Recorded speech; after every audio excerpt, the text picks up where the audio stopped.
오늘 우리에게 주신 하나님 말씀은 구약성경 1300쪽에 있는 나훔서 1장 14절에서 15절의 말씀입니다. 나훔 1장 14절에서 15절의 말씀,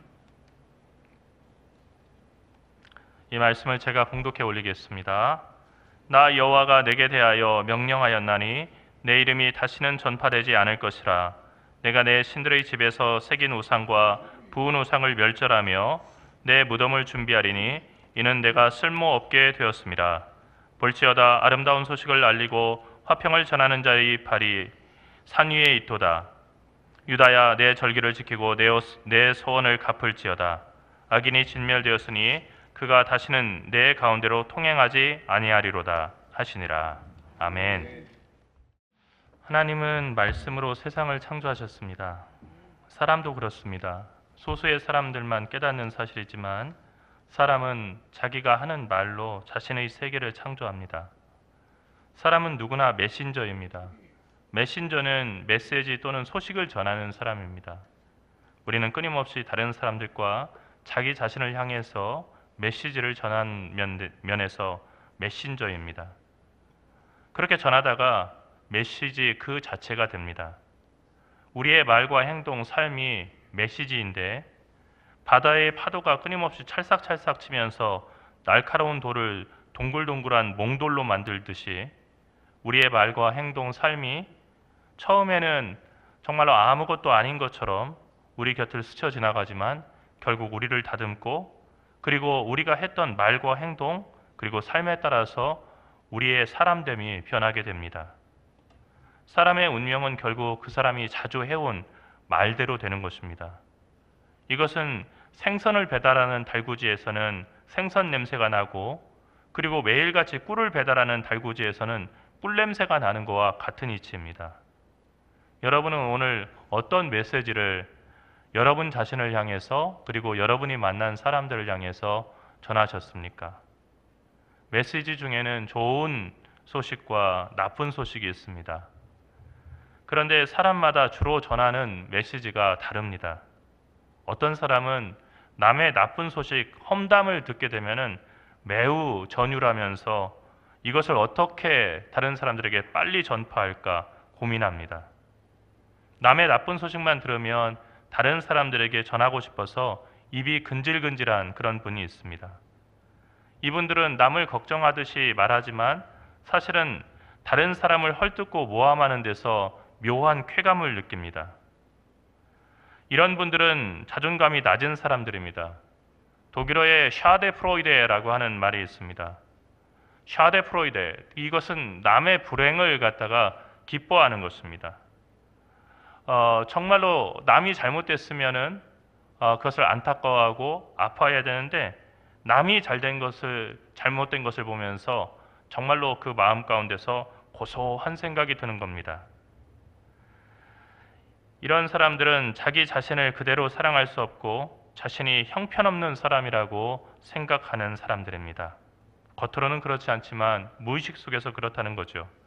그래서 자기보다 행복해 보이는 사람이 있으면 그 사람을 깎아내리고 헐뜯음으로써 그 사람이 자신보다 더 형편없는 사람이라는 것을 입증하고 싶어 합니다.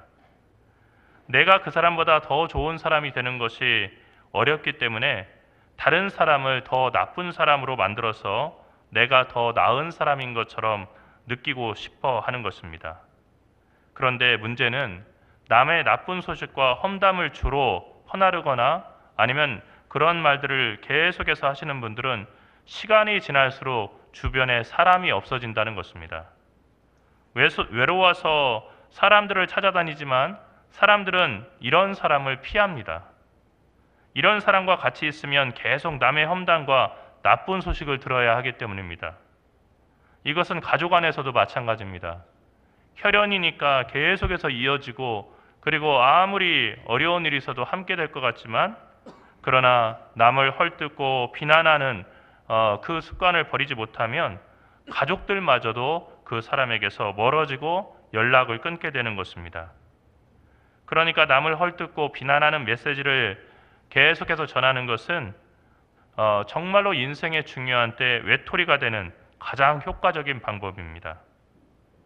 그런가 하면 항상 남의 좋은 소식을 전하고 그리고 남의 장점을 칭찬하는 사람들이 있습니다.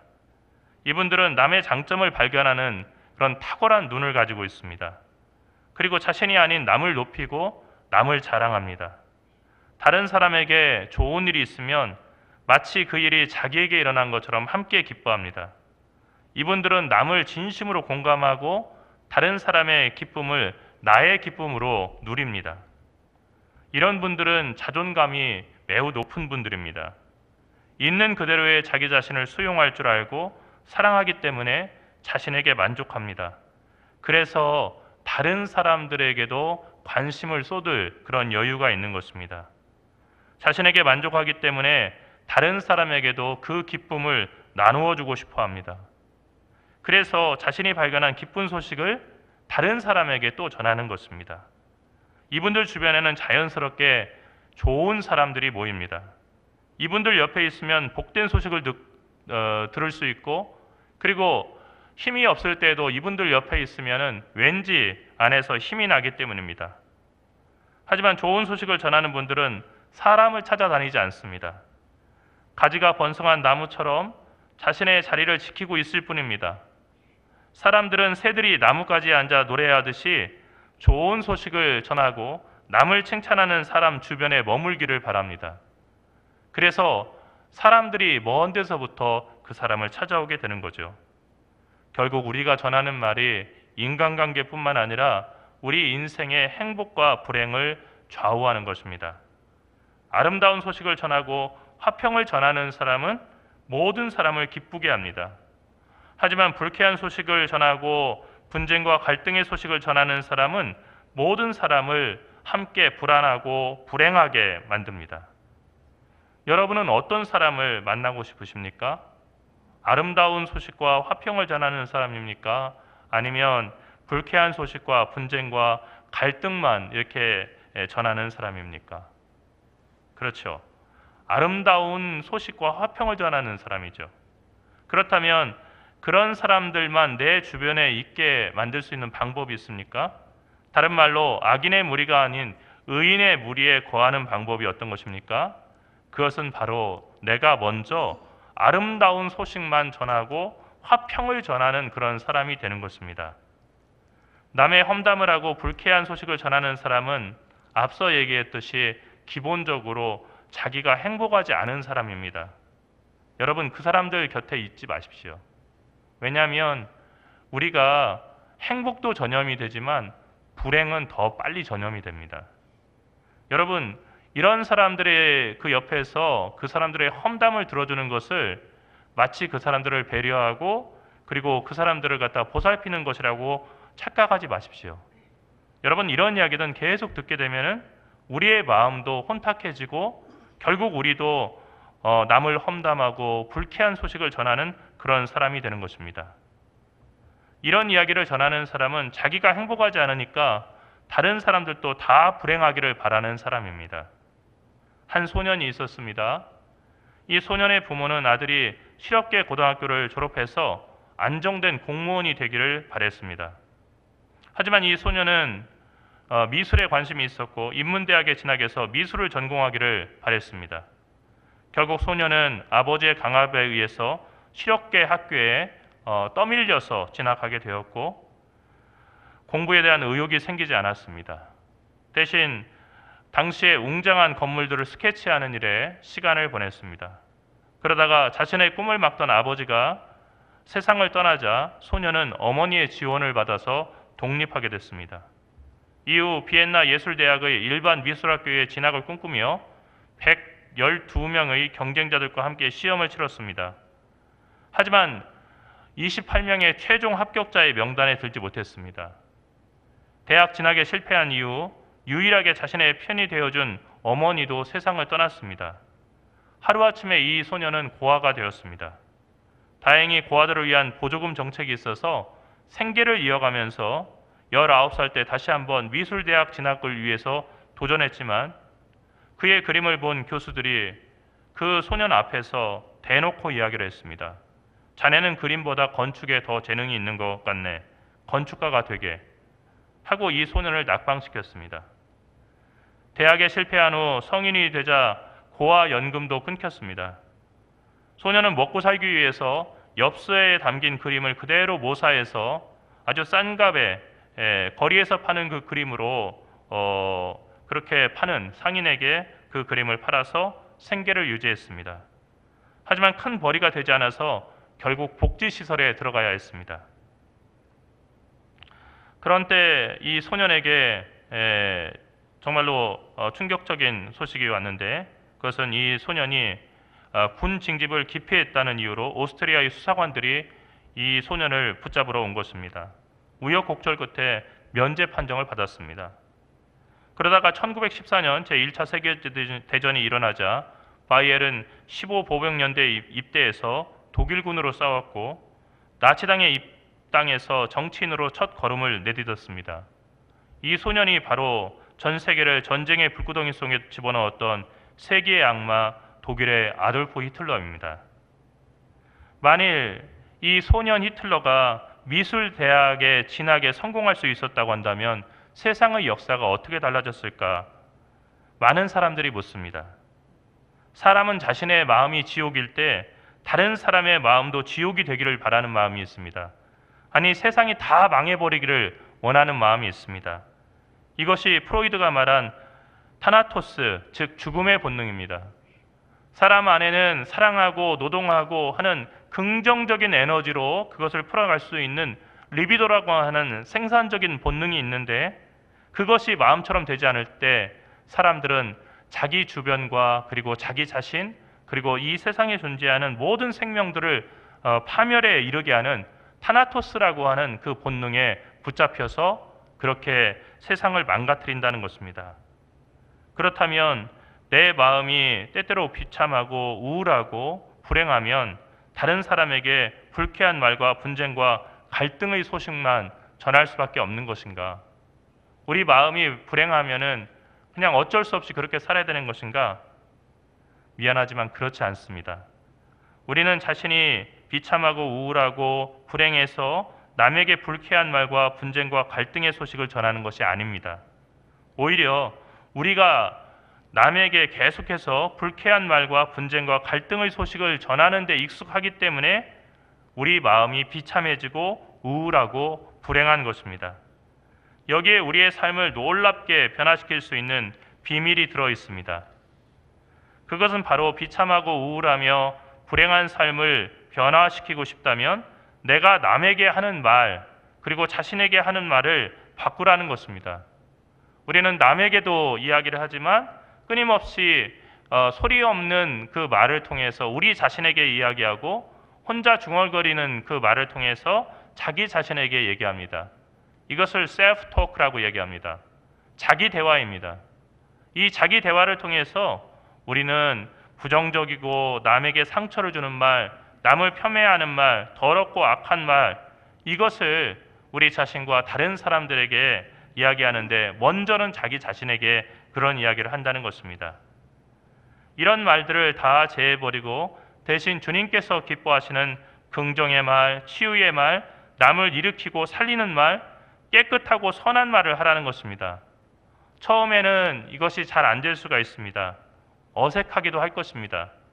그동안 해오던 것과는 반대의 길을 걸어가는 거기 때문에 어려운 것입니다. 하지만 말이 바뀌어야 여러분의 삶이 바뀝니다.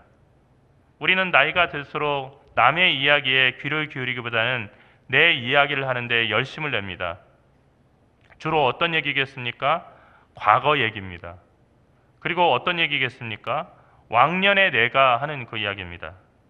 왕년의 내가 하는 이야기는 그 이야기를 하기 시작할 때부터 우리가 나이가 들고 늙었다는 것을 얘기할 수 있습니다. 왕년의 내가를 얘기한다는 것은 현재의 나는 별 볼 일이 없다는 것입니다. 미래의 꿈이 없어졌다는 얘기입니다. 그래서 과거밖에는 내가 이야기할 게 없다는 것입니다. 이런 이야기는 한두 번 들을 때는 괜찮습니다. 하지만 이런 이야기를 하는 분들은 자기도 모르는 사이에 다른 사람을 만날 때마다 이 이야기를 해줍니다. 저도 저희 외할머니께서 살아계실 때 어렸을 때 그 이야기를, 그리고 할머니가 젊었을 때 이야기를 갖다가 들려주신 걸 들었습니다. 근데 어떤 이야기는 15번, 16번도 들은 것 같은데 할머니는 매번 처음 하는 얘기처럼 이거 너한테 그 처음 해준 얘기지만 할아버지가 이러셨단다. 그리고 네가 어렸을 때 이랬단다. 나중에는 할머니가 이 이야기 다음에 어떤 이야기를 할지까지도 다 알고 있고, 그리고 그 이야기에 나오는 모든 등장인물들을 다 외울 정도가 됐습니다. 여러분, 우리가 쉽게 그렇게 됩니다. 그게 나이 들어간다는 거죠. 이때부터 사람들은 그 사람의 이야기를 듣기 싫어합니다. 사람들이 좋아하는 사람은 어떤 사람이냐면 말 잘하는 사람이 아니라 자기의 이야기를 잘 들어주는 사람입니다. 청산유수처럼 말을 잘해야 사람들이 주변에 모일 것 같지만 사실 사람들은 잘 들어주는 사람을 좋아합니다. 그러니 말을 잘 못해도 사람들이 내 곁에 모일 수가 있습니다. 사람들은 나이가 들수록 다른 사람들의 못마땅한 부분이 쉽게 눈에 들어옵니다. 젊은 시절처럼 바쁘게 자기 일에 몰두해서 다른 사람들에게 신경 쓸 그런 겨를이 없다고 한다면 그런 것들이 들어오지 않을 텐데, 이제는 물러나서 삶의 바쁜 일로부터 물러나서 관망하다 보니까 다른 사람들의 못마땅한 부분이 다 눈에 들어오는 겁니다. 여러분, 우리나라만 그렇겠습니까? 그렇지 않습니다. 독일에 가면은 가장 정말로 유명한 공익 제보자들이 있습니다. 할머니, 할아버지들입니다.